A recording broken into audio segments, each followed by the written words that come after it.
lesson 2, breath. In this lesson I'm going to be talking about some steps you can take to maximise your breath span as well as your physical and vocal comfort while singing.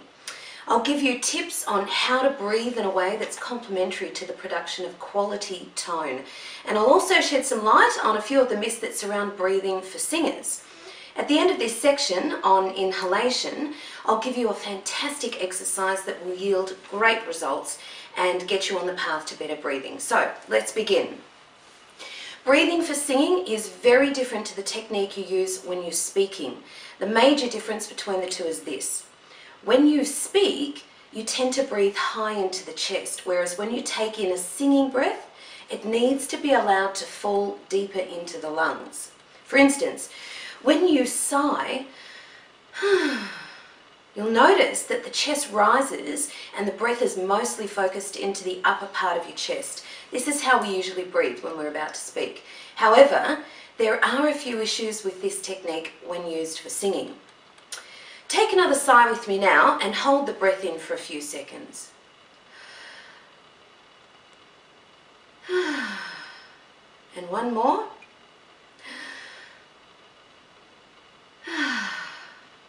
Notice how the distance between your chest and your chin is reduced. This can restrict the amount of freedom of movement you have when you're singing. Remember, if the neck muscles are restricted, so is your larynx, which houses your vocal cords.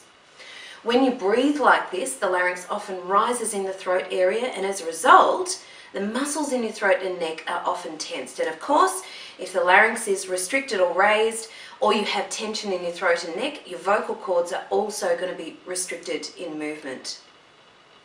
The environment surrounding your vocal cords needs to be relaxed so that the cords can easily change position when moving to different pitches or notes. And the breathing technique I'll show you in a moment will enable this to happen.